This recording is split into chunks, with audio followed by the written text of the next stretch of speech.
Díomh Accorda agus Fáilteoireamh. I warmly welcome you all to another instalment of my policy series. Previous episodes touched on my policy work on renewable energy and the humanitarian crisis in Afghanistan. I am very excited to introduce the topic of today's discussion: trade opportunities for Irish businesses in Southeast Asia, and I hope you will enjoy it. We are fortunate to have an excellent lineup this afternoon with experts from the European Commission, the Irish Chamber of Commerce in Singapore and ASEAN Cham EU. I am very happy to be joined in the studio by Kevin Keary, Member of Cabinet of the Executive Vice President and EU Commissioner for Trade, Valdis Dombrovskis, with Kate Simpson, President of the Irish Chamber of Commerce in Singapore, and Jose Wong, Secretary General of ASEAN Cham EU, who's also joining us remotely. This is a very distinguished panel, and I'd like to thank each speaker for taking the time to join us online. Before I hand over to our speakers, I would first like to say a few words from my own perspective on the opportunities for Irish businesses in the Southeast Asian region. The economies of Southeast Asia have huge growth potential. With over 660 million consumers and a combined GDP of approximately $3 trillion, the ASEAN bloc, a group of 10 countries in the region, constitute a dynamic and growing market for trade and investment. As a member of the Parliament's Committee of International Trade, and as well the Parliament's delegation to the Association of Southeast Asian Nations, I have been eager to highlight the potential of this market for Irish businesses. In 2018, I was delighted to lead negotiations for my political group in the Parliament on the EU-Singapore Free Trade Agreement. Today, Singapore is Ireland's 8th largest trading partner outside the EU. As a whole, the ASEAN bloc is EU's 3rd largest trading partner, after the US and China. Steps are being taken to bring the two trading blocs closer together. 2022 marked 45 years of EU-ASEAN relations.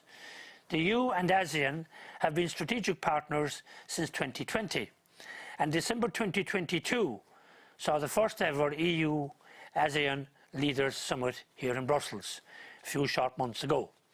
For Ireland, positive relations between the EU and the Association of Southeast Asian Nations is a very good thing.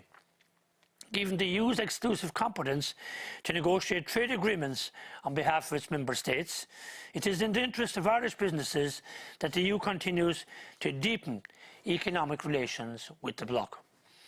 Post-Brexit, there remains a strong focus on opening up new markets for Irish exports.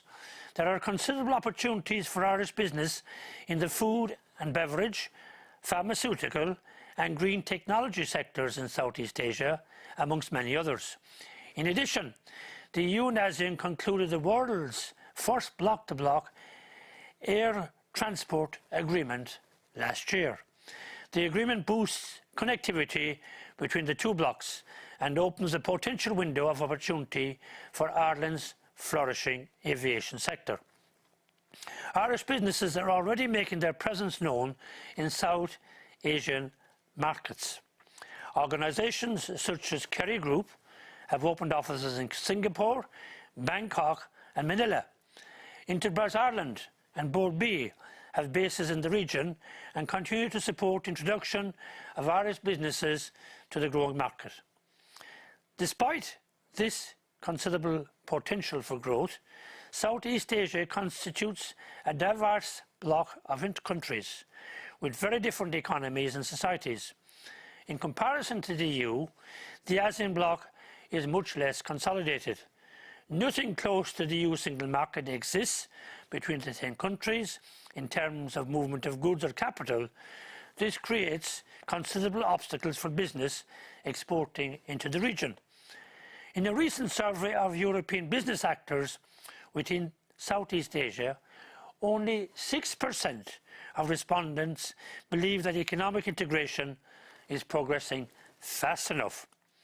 To discuss the opportunities for growth, therefore, in Southeast Asia, as well as the main hurdles in terms of trade and investment, I am delighted to hand the floor over to our distinguished speakers. It is my pleasure, firstly, to introduce guest speaker Kevin Keary. As mentioned earlier, Kevin is a member of the Cabinet of Executive Vice President Valdis Dombrovskis, the EU Commissioner for Trade. He leads on relations with the WTO, ASEAN, Japan, Korea, Australia and New Zealand. And Kevin, of course, was formerly a member of the Cabinet to Phil Hogan, EU Commissioner for Agriculture and Trade. So now it gives me great pleasure to hand over to Kevin Keary to address us. Good morning, Kevin. All right, lads.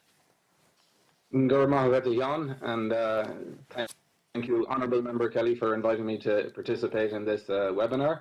It was due to be in your presence, but I got blocked leaving the Berlaymont building by some protests there now, so thankfully I was able to revert to the now traditional WebEx. So anyway, I guess today it's a very pertinent topic because we, from the EU Commission perspective, really see the Southeast Asian region as a huge growth potential in terms of engagement and trade policy. And you know, now the pandemic restrictions are over, we're really stepping up the outreach. And indeed, recently I was in Singapore, and I know the colleagues who come after will talk more about Singapore, but I was there at a high-level mission and in the Ministry for Trade and Industry, and the senior officials heard the accent, of course, and they said, "You must be Irish," and I said, "I am indeed," and they said, "You must know Sean Kelly."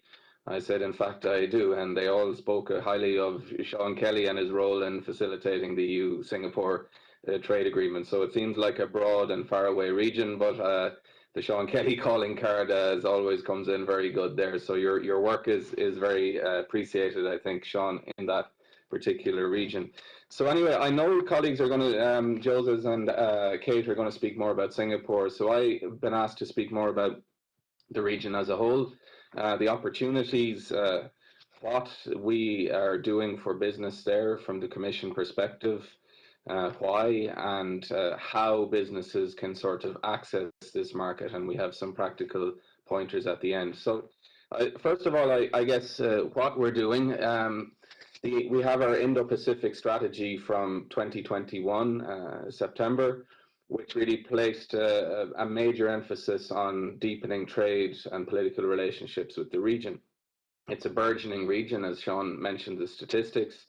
It's geopolitically crucial, and even more so in the new geopolitical environment where we have managed to, decouple ourselves from the criminal Putin regime, and we need to find new suppliers of various raw materials.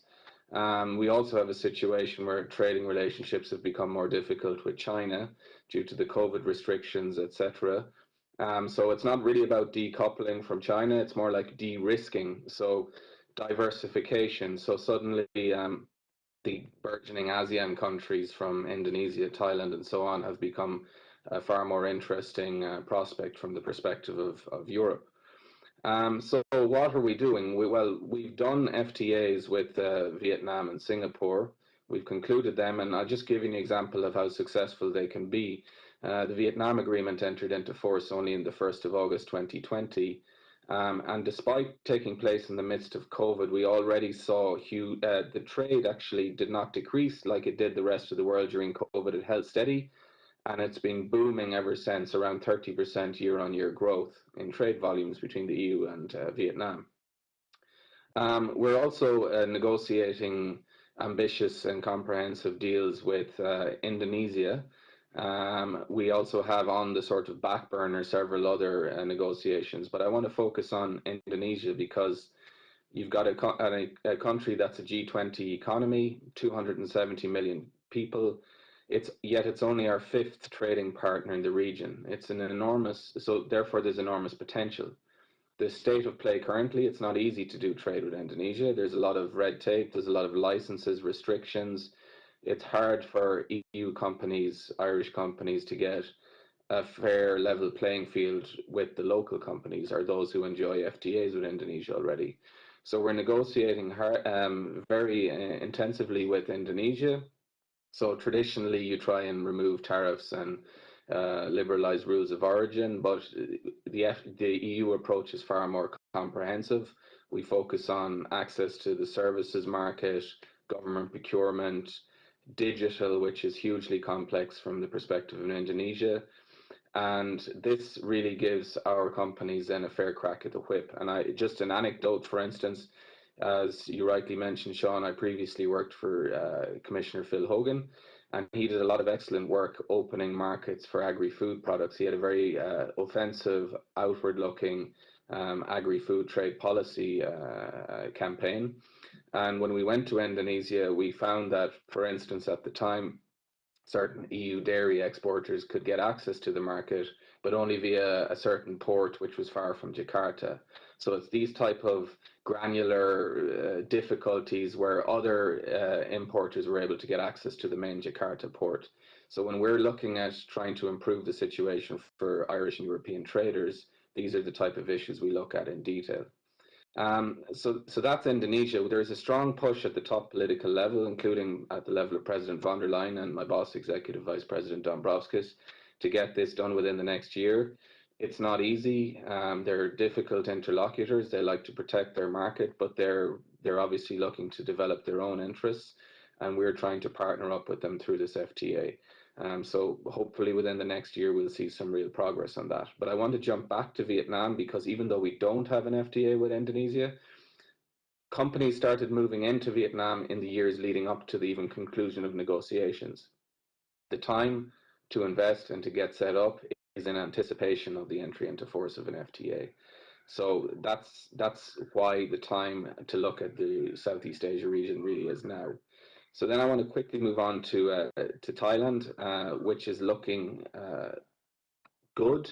There may be a possibility to relaunch negotiations with Thailand, which have been paused for a number of years, unfortunately due to a military coup in Thailand back about 10 years ago. Similarly, Malaysia and Philippines are interesting partners, which we can look at once the conditions are right. Malaysia are going through a new government at the minute, so we're hoping to engage with them. Philippines, we're doing the generalized scheme of preferences review at the minute, which they get benefits and access to the market here in the EU, but they have some difficulties in relation to extrajudicial killings and so on, which we need to see improvements on before we can engage with them. There are others, obviously, like Cambodia, Laos, and Myanmar, which are particularly Myanmar with the military junta, which is very complex. But the principal places where we're focused is on Indonesia. So I want to just sum up my comments as well by saying how can the EU Commission help Irish businesses, which is the theme of this discussion, but obviously businesses as a whole across Europe access these markets. But I want to finish by giving a big plug to the Access to Markets portal on the DG Trade website. And I think we're going to share the links in all of this. Sean's team, Emily, Sinead and Liam are going to share this afterwards. But there's a portal on DG Trade website where you can, if you want to get access to these particular markets, there are people there that will help you. There's a lot of paperwork in relation to tariffs, taxes, rules of origin, licenses, which they can be giving very practical help. And I'd like to thank a good Cork man called Saul Gouldings, who's in that unit, who provided me with a lot of information on this and can provide further information. So this Access to Market portal has been used literally millions of times since it was launched only recently. There's a huge potential to make it work for your company individually as you try to enter this hugely promising market. So I just want to end on that point, saying try and take advantage of these tools, and this is a really interesting region that is becoming bigger focus than ever. I'm happy to take questions afterwards. Thank you very much. Thank you too, Kevin, for a very insightful intervention with some very interesting points made and some very statistics, and indeed some very helpful suggestions, especially what you finished with, the Access to Markets portal. So well done. I'm sure we'll be hearing a lot more about that. So now we'll move on to our next speaker. And I'm very happy to say we have the excellent Kate Simpson, who's President of the Irish Chamber of Commerce in Singapore, to speak to us. So now, Kate, over to you. Thank you very much.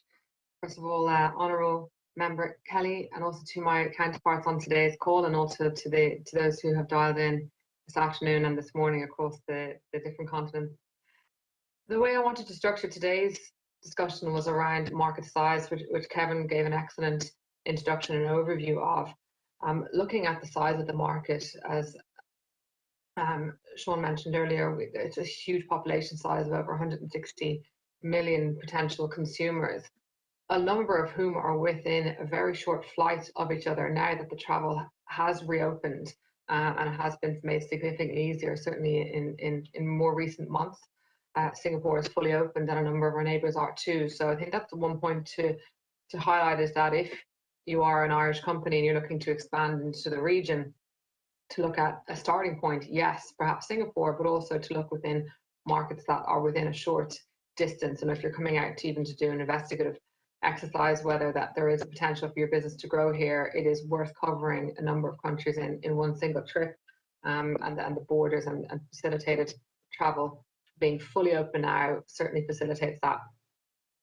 In terms of the product and the service itself, a product or a service may be very successful in one region in Europe or in the Americas, but I would say you need to look at it with a fresh set of eyes if you are expanding into the ASEAN region. There are different cultural nuances, linguistic considerations taken into play, regulatory aspects. If I look at Singapore, for example, it has a very transparent and I would say stringent regulatory regime.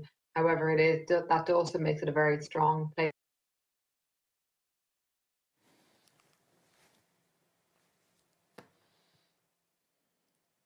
Oh. Kate, you were going well, but we seem to have lost you. The technical staff will try and reconnect.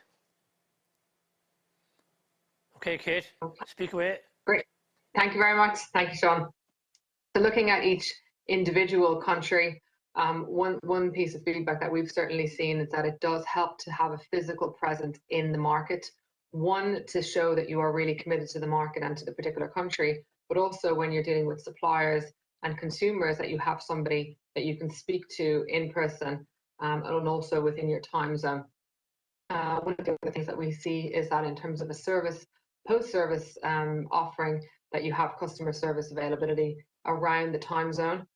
Certainly from a Singapore perspective, there's an expectation that you can call your bank on a Sunday and receive a response. It's very, very service orientated. So if you are building out your business model here, the service side of it and the post-sales side of it is critical in order to be able to offer 24-hour coverage should there be a customer that has a query or an issue afterwards.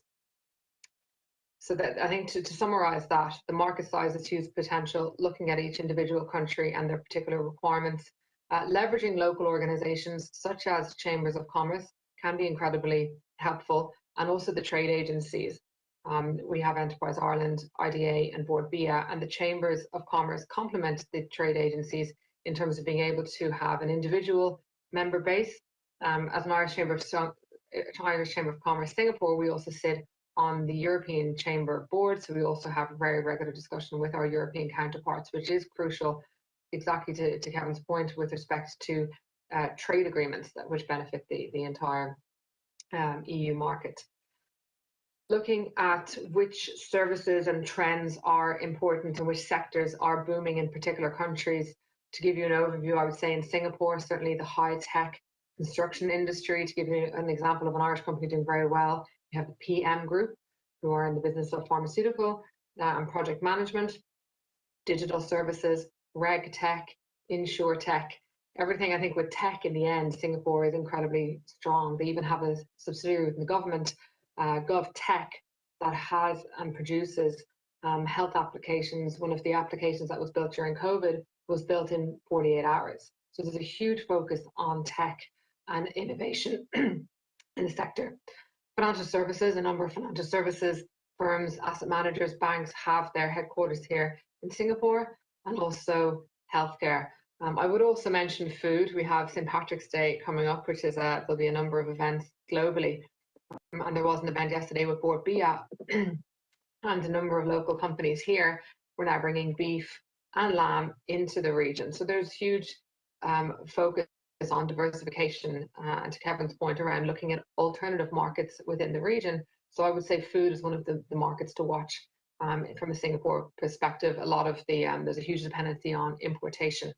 Looking over to the Philippines, education, business process outsourcing are, I would say, that the top two industries there. We spoke about Vietnam, agri-tech. Irish companies have helped with looking at how to increase yield, how to look at farm production and also sustainability. We also mentioned Thailand. The healthcare sector is definitely very much one to watch. Indonesia, an enormous market. Agri is very much a sector to focus on there. And Malaysia, we have education. There are a huge number of Malaysian students who study in Ireland, and a lot of reciprocal business across those fields. So I hope that provides you with the key sectors per country. And if you are a business on the line, they would be the ways to focus the energy. One of the points also around is the importance of the Irish government engagement, which has been incredibly strong. A very concrete example of that is ministerial visits. In Singapore, we've been incredibly fortunate to have Micheál Martin and Leo Varadkar visit us only last year. With St. Patrick's Day in sight, there are also global ministers visiting. There are 3 ministers visiting the ASEAN region, and there is an incredible impact not only on the day and the days that they visit, but the effects afterwards. And I've seen that with the ministerial visits that we've had. It makes a huge difference to be able to connect with people locally, discuss true opportunities, and really plant those seeds that flourish for the days and months to come.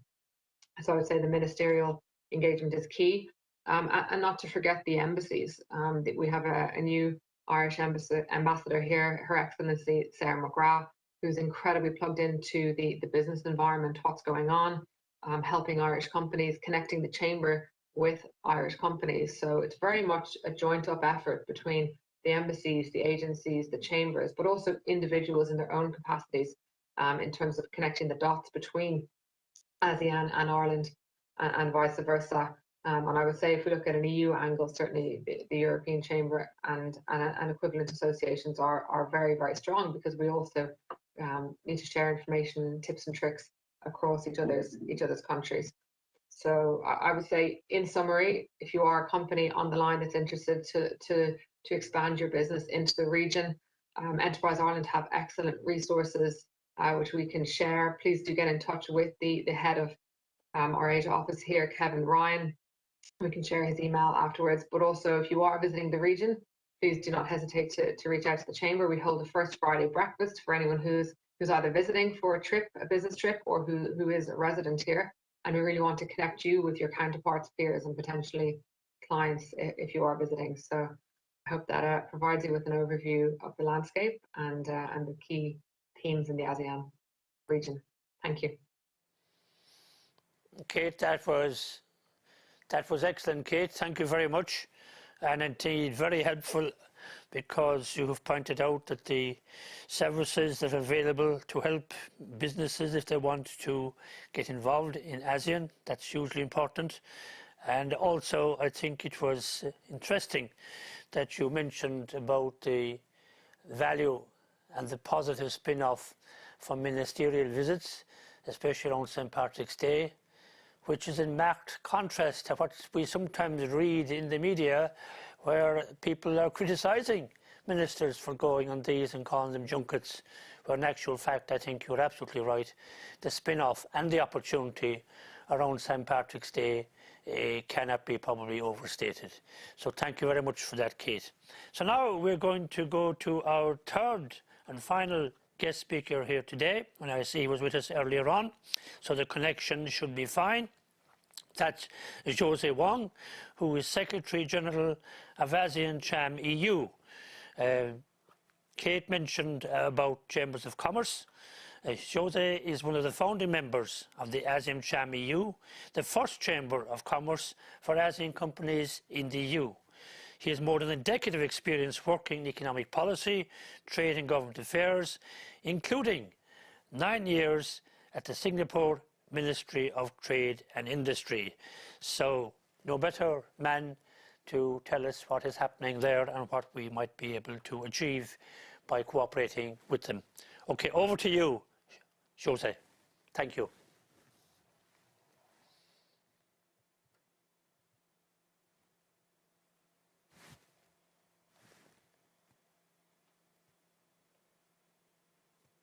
You can't hear him? Okay, I think I'm unmuted at the moment, so this is fine now. You're fine now, yeah, I can hear you. So very big thank you to the Honourable Member Kelly for taking the time to really organise this webinar. I think first of all, I must apologise if there's any ambient music around me, because I'm actually sitting in a restaurant just outside one of our members, because we had a meeting with them coincidentally also about the possibility of a restart of the FTA with Thailand. So I think that's a very apt topic to discuss also later during the Q&A. But first, let me also just thank the Office of Honourable Member Kelly, or Sean as we call him in Singapore, for really just helping out with the logistics on this. I think the point also is that external action doesn't just come from the Commission, but European Parliament and MEPs also have a role to play, and we see that a lot, especially when I was negotiating the ratification for the FTA with Singapore. That the importance of having support from all three institutions was extremely crucial, and thank you so much for for organizing this again. So I think there's a lot said about what ASEAN is and how ASEAN has developed. I've actually prepared some slides, so you don't have to look at my face the whole time. So I don't know if that's been fleshed out. But maybe while that's being done, I can also introduce a little bit about the ASEAN Chamber to the EU, which is, as Sean had just introduced, it's a new and premier chamber of commerce that we are looking to really represent ASEAN voice in Europe and the EU. And yeah, we are looking at also increasing our membership. So if you are interested, or if you know of members who might be interested, just feel free to reach out to me or any of my co-founding members. Okay, so I see the slides are up. Again, this was prepared just so that you won't have you have something to look at instead of me. So I'll just move to the next slide, where it's really just about where ASEAN's growth is really its economic strength. And I know Sean had made reference to ASEAN not being like the EU. It is definitely not like the EU, but there are also many similarities. And I think one of the driving factors of why ASEAN is a successful region is really its external, outward-looking sense that that each of the countries have when it comes to looking at trading partners and economic partners. And that's a very common theme with what we have with the EU as well. And as you can see, of course, the demographics of ASEAN also is a contributing factor to why it has become more attractive. It's a very young market. Not only that, but also a very digitalized market. So I think it's the highest concentration of internet users. We'll speak a little bit about that later as well. But in general, I think we also are a very peaceful region. Of course, there are certain ASEAN member states who have issues from time to time, but in general, ASEAN was also created with the prospect of keeping peace in the region, and I think that's a driving factor when you compare it to other regions around the world. When you have, of course, the current conflict in Ukraine, as well as it goes to show that we cannot take this peace for granted. And you can just move to the next slide. I've tried to actually map out a little bit about how ASEAN can be useful. Maybe I'll just pick a few of the more important ones. I think right now, really about supply chain resilience, we're talking a lot about that at the moment. Governments are thinking about, how should companies try to mitigate this risk of, especially what's going on between the US and China. And, I think we hear a lot about this China plus one procurement strategy, where companies are asked to think about, what if your supply chains in China do not work out? Where do you go to next? And I think ASEAN has presented itself as a very attractive alternative to this. in terms of not just the types of the cost of manufacturing, but also the types of manufacturing that can be done across the region. I think it can almost completely substitute what you find in China in terms of the raw materials and the inputs. So I'll touch a little bit about the critical raw materials as well, which is something I think the EU is looking at quite closely in also becoming more sustainable. I think the need for certain raw materials have become more crucial as well.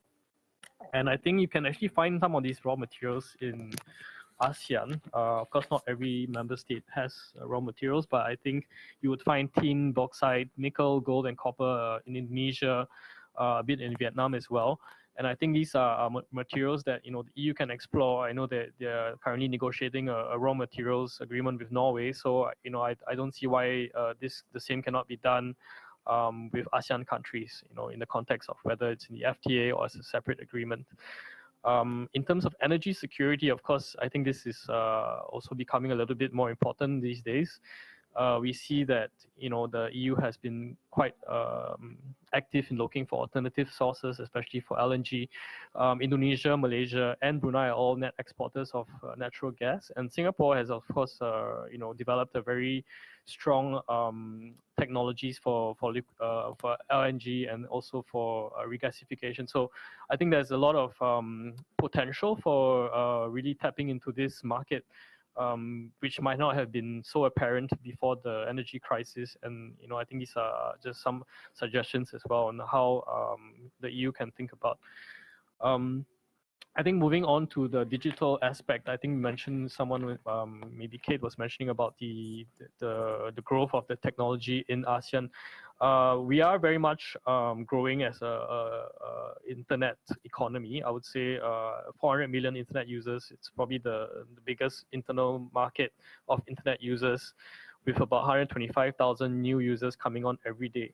So the digital economy itself is expected to reach $1 trillion in the next 10 years, up from 200 billion currently. So I think the potential speaks for itself. And I think anyone who has lived or been in ASEAN or any of the ASEAN countries can definitely see that very clearly in terms of the penetration of mobile phones, and the cost of data is really a key driver as well. As you would expect something like that to be so fundamental, but yet you would find the cost of a single gigabyte of data to be 5 times more expensive in Europe than Asia, and speeds are equally fast. So I think there's really that advantage that you see in ASEAN. And I think with that driver, you have things like AI, food technology, e-commerce, ride-hailing, fintech, blockchain. I think these are growing sectors as well. I think Singapore, of course, has been leading on a few of these, but you would also find economies like Vietnam, Indonesia, Thailand, very strong on e-commerce, e-commerce capabilities. And I think, of course, right now it's very much domestic focus, but we will not discount the possibility of this e-commerce platforms outreaching into Europe at some point. And I think with the way the economies are globalized at this point, it's no longer a matter of shopping at your brick and mortar, but really about your marketplace has become more global. I think the last point maybe I'll just talk about is also about the political relationship. I think Ireland has, of course, positioned itself very well as a friend to the US, and likewise, I think ASEAN has a certain affinity with the way China works. So, I think with this bifurcation between the two powers, I think Ireland and ASEAN can be partners in terms of bridging this growing gap. And I think that's even more crucial in the Indo-Pacific, where you see like the countries do not want to have to choose between the two powers, and increasingly you see that tensions are also deepening. So I mean, as much as businesses may not feel like they can play a part in this, I would say that at the end of the day, they might be the ones who will be most affected by any sort of decision that might come out of this. So just also a point to think about, if you want to move forward on the relationship. Maybe just move on to the last slide. I promise this will be the last one. This is just a quick summary about how the EU is seen by ASEAN businesses. I think, of course, wearing my hat of ASEAN Chamber, I think we do see still a continued interest in the EU market by ASEAN businesses. The single market is very attractive, and I think it's unlike any other. So, increasingly, with the momentum of FTAs as well, a lot of ASEAN businesses have started to really relook at engaging Europe again. But we cannot take this for granted because at the same time, we do know that closing an FTA with the EU has its challenges, to say the least. I would say the experience of Vietnam, Singapore was not easy, and I think if you want to conclude with Thailand, Indonesia, Malaysia, Philippines, I think there needs to be a bit more action and commitment from the EU side in terms of having this willingness to want to finish it, because at the same time, while it might sound good to start an FTA, a lot of the problems actually will end up with the concluding of it, and the ratification process itself is quite tricky, to say the least. And beyond that, of course, there's also non-tariff barriers and trade irritants. I mean, while FTAs are there to also remove away the tariffs, we do get sense from our members, for example, the quotas that importing of chicken has no certification in Europe, that's recognized, mutually recognized on both sides, by both sides. And of course, there's high barriers to entry in the individual markets. So, I think for France, maybe in Ireland as well, you may have certain barriers that require, producers and importers to also meet, which are not tariff-based. And these are all what could possibly be impeding the relationship. And finally, I think this was also underpinned by high-level diplomacy. I think Kate mentioned that Tisho and Taunisti was in Singapore last year, and I think Ireland has done a great job in terms of its economic diplomacy. Every St. Patrick's Day, I think we would get ready for a visit from one of your ministers. So I think that's something that you've been doing really well, and I think we definitely appreciate that as well. So I think that's about it. Hope that was a quick 7 minutes allocated time. But I will hand it over back to Honourable Member Kelly for your Q&A section. Jose, that was excellent indeed. You covered an awful lot of ground and gave us a lot of ideas and how we can both benefit and how we can both actually engage, because it isn't one-sided. It isn't just for Ireland and the EU to be growing their economy by exporting into ASEAN. It's also the other way around, and we have some very good friends there, and we can work to improve that relationship in every single respect. Now I'm going to move on to a couple of questions. What I will do is I'll rotate the questions between the panelists, and I'll give them a question and each, and then I will come back and maybe do a second round. So obviously Kevin, being the first speaker, the first question is for him. And the question, Kevin, is the EU is not the only player to have trade agreements in the ASEAN region. In particular, the Comprehensive and Progressive Agreement for Trans-Pacific Partnership is another free trade agreement to be considered. The CPTPP includes 4 Southeast Asian countries, also Canada, Australia, New Zealand and others. The UK is now negotiating its accession to the bloc. How might the expansion of the CPTPP affect the EU's trade with ASEAN countries? And in addition, what impact would the UK joining CPTPP have on Irish business? Over to you, Kevin. Yeah, thanks, Sean. And it's good to see that it's not only the EU that overdoes acronyms, because indeed the CPTPP is one of these ones that doesn't trip off the tongue. But yeah, you summarized it accurately. It's several key trading players in the Asia-Pacific region. And yeah, we get questioned, why don't we join as an EU? And the UK is joining. This comes up regularly enough. So it's worth pointing out, I guess, that we have very high quality FTAs with several of the members already, Australia, Japan. We've concluded recently with New Zealand, and we intend to conclude a very high quality one with Australia in the coming period of time. And we've also obviously Singapore and Vietnam in there. and we're doubling down on the others, as I outlined earlier. So why not join CPTPP? Well, I think what we get with our size of our market is significantly better for our companies and the climate and so on. I didn't mention sustainability at the start, but when we're negotiating now, we really have to put the Paris Agreement at the center of it. Sean, I think you know better than any of us, this just won't be voted in through the European Parliament unless we put a lot of sustainability provisions in there. So yeah, the CPTPP, obviously we welcome it. It's a good thing. The US negotiated, Trump pulled out, although I think it was bipartisan at the time. The US are now coming back to the region a bit, not on a classic trade agreement. They're coming with the Indo-Pacific Economic Forum. They're doing a lot of interesting stuff on digital trade, which we're watching closely because we are in the region on digital trade very heavily, very recently. I think Ireland has shown great policy leadership on this in the European level, but we're trying to negotiate really good data flows rules with Japan and Australia.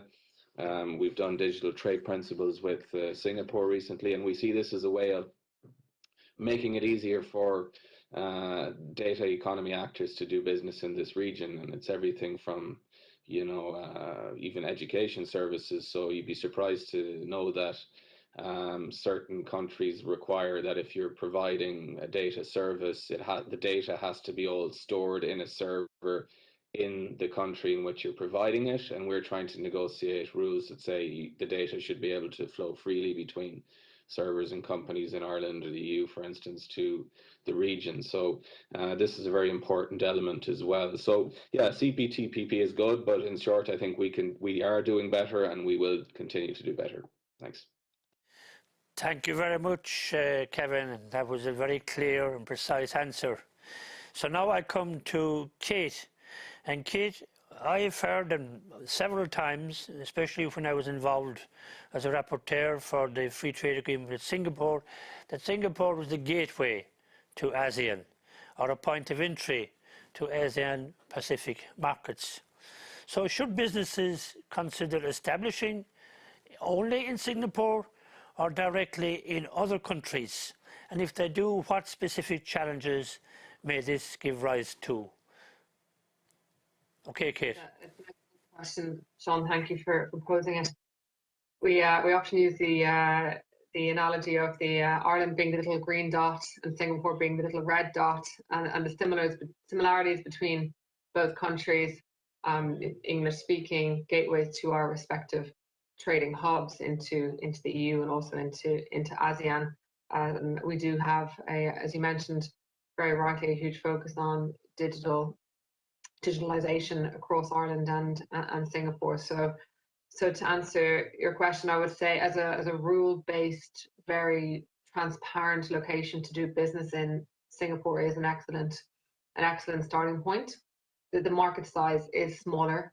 Kevin mentioned the size of the Indonesian market, over 200 million. Singapore is a relatively smaller size at 5 million people. So it's a smaller market size. However, as a starting point and in terms of getting a foothold into the ASEAN region, it's often called the window shop into ASEAN, because it really gives you a great foothold. But also then from there, you can expand your business onward. And Sean, you mentioned Kerry earlier on. It's an excellent example. They have a presence here, but they also have a presence in many other countries, including Malaysia and Vietnam. There are great examples of other companies like Kingspan who have a presence here and also in Vietnam. So there are many companies and great examples of Irish companies who have a presence across multiple locations. As a starting point, Singapore is an excellent one, just to get your feet on the ground, gain an understanding of the market, have the opportunity to travel onwards to other markets in terms of doing market surveys, market assessments. But it is an excellent starting point. And I would say that one of the strongest points is the regulatory environment, the transparency, the rule of law. And Josie rightly mentioned earlier, the focus on digitalization. I think one thing to take into consideration if an Irish company is looking to expand into Singapore or beyond, is the ability to transact on mobile. There are these apps, even called super apps, and a company name would be Grab or Gojek, where not only can you book a taxi, there's also financial services, there's delivery. So the point is one single portal for multiple services. So being able to leverage that and really make it quite a sticky consumer business. So yes, starting with one service, but how do you expand that onwards? And in the case of Grab, they have a presence in Singapore. They also have presence in a number of other countries. So you can transact even if you travel, such as in Vietnam. So I would say yes, absolutely. Singapore is a starting point to get a foothold into the region, but also to use that as a springboard into looking into other markets. That would be my recommendation, and the Chamber of Commerce would be happy to help any company to do that and to help them, guide them along the way. Thank you, Sean. Kate, that was wonderful. Thank you very much. And as you spoke, I was conscious of what a great little country Singapore is. Same population, more or less, as ourselves in Ireland. 5 million in a region of 660 million. And yet they're so powerful and influential. And as you said, rules-based, etc. Having visited there, I can see everything that you say is absolutely correct. So now, move on to Jose for a question for him. And this is an important question because you did reference this in your slides. And the question is, what steps are needed to foster trade and investment in areas such as critical raw materials, green agri-tech, and other budding markets in the ASEAN bloc? Thank you, Sean, and of course, not the easiest question for the last. I think I would see it from both angles of the government and also from the business side. I think the governments have a role to play in terms of fostering investments. I spoke a little bit about the need for supply chain resilience in the areas of raw materials, but also in energy and food. And I think these are areas where, if you had an FTA, I think this would be where you would invoke some of the provisions that could allow for, for further de-escalation of tariffs or some security clauses whereby, you would be able to protect your markets. So I think that having that basis of an FTA would definitely be useful in times like this. But beyond that, I mean, even for countries that do not have FTAs with the EU, you can definitely have partnerships and side agreements, as I mentioned earlier about this possibility of a raw materials agreement. I know the EU has been quite creative in coming up with different ways to get around the need for a full-fledged FTA. Likewise, I think with the digital partnership we saw with Singapore earlier this year, these are some of the suggestions where, I think if you have a bit of bureaucratic creativity, I'm sure you would be able to find a way around it. But I think behind that is, of course, the political willingness of both sides to have something like that.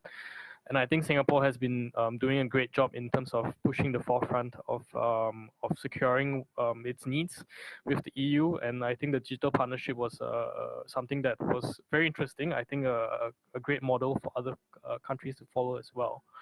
And beyond that, I think, just pure partnerships. The EU is already doing a lot in ASEAN. You are probably a huge donor in a lot of the cooperation activities, technical cooperation activities as well. And, we see that, and I think a lot of it comes true in terms of the business activity that benefits from it. But at the same time, it's not really oversold at the political level. So I think you have all these resources at hand that can be easily used and kind of marketed and sold as EU-ASEAN cooperative efforts as well. So I would say in general, that's from the government side. From businesses side, of course, we definitely encourage more business delegations now that the markets are open again. COVID-free travel is back. I would say that come into the region, come to ASEAN, come and visit Singapore, and Kate would be more than willing to, of course, organize a visit for Irish businesses. And I think I think the more you get into the region and the more you see where the growth sectors are, I think the better that businesses will start to understand where their competences really lie. Thank you very much, Jose. Now we're nearly towards the end, so I'm going to ask each of you one question with a very short answer, if possible. And it is particularly in relation to your own area you will answer it. What one single piece of advice would you give Irish businesses who think they might export into ASEAN region? What was the first thing you would say to them? So a business that's looking in, say, you know, we might look at ASEAN. What's the first thing you would say to them, particularly in relation to your own area? Kevin? Access to markets portal, Sean, simple. There are other things I'd say, but that's the first thing I would say, access to markets portal. Excellent, Kevin. Kate? I would say, speaking to Enterprise Ireland and the Irish Chamber of Singapore, we have experts in different fields and areas, so we can really connect you very quickly with people that can help in that respective industry. Absolutely. And finally you, Jose. I would say definitely come to visit the region. I would say find your partners. ASEAN companies are open for business. Some of our members are very much keen to meet Irish businesses as well. So, you know, if you do have areas that you're looking at or certain sectors that you are really interested in exporting or investing in, of course, you know, the government agencies will be there to help you as well. But if you do need context from the B2B perspective, we're also here to provide these resources for you as well. Well, I would say those answers were absolutely 100% to the point, and I think would be very encouraging for any Irish businesses looking at developing and growing into the ASEAN market, which we said has potential of 660 million people at their disposal. So I think this has been very, very worthwhile, very clear, precise, no gobbledygook, all very important points which I think would be very helpful to businesses in Ireland and indeed in the European Union, because what applies to Ireland would often apply to many companies in the European Union. I was very pleased to hear you point out, especially Kevin, the benefits of the FTAs.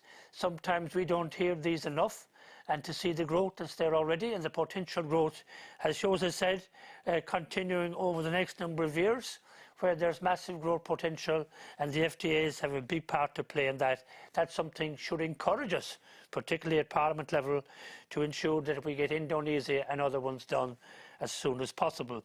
Also, which I found very encouraging, there's an awful lot of help out there, both from Jose, ASEAN AmSham, both from also from the Kate's companies, the Chamber of Commerce, etc., and here in Europe through the Commission. So an awful lot of help for people which they mightn't have been aware of. And finally, again, I want to say I was very pleased to see both Jose and Kate emphasize the value of diplomatic missions, particularly the opportunity we have around St. Patrick's Day to highlight what we are doing and lay the groundwork for an awful lot of trade developing. Two ways, I think that's very important. It's not just in terms of Ireland exporting to ASEAN, also foreign direct investment from ASEAN into Ireland and into EU. So it's a two-way process, and that was very important to emphasise this. We're going to hear a lot more about this area in years to come. It's a privilege to have shared this webinar with you who are listening online. And of course, if you have any follow-up questions, just send them on to us, and both Kevin and Kate and Jose will be delighted to answer them and guide you forward. So I hope out of this we will see more jobs growing, better cooperation between ASEAN and the EU, because we have a lot in common, and we are all about helping people to grow their economies and improve the quality of life both in ASEAN and the EU. So thank you very much, and again thanks to our three excellent speakers, Kevin, Kate and Jose. Here also the technical staff here in the Parliament, and my own staff as well, Liam and Emily and Sinead and Gillian. So well done to you all.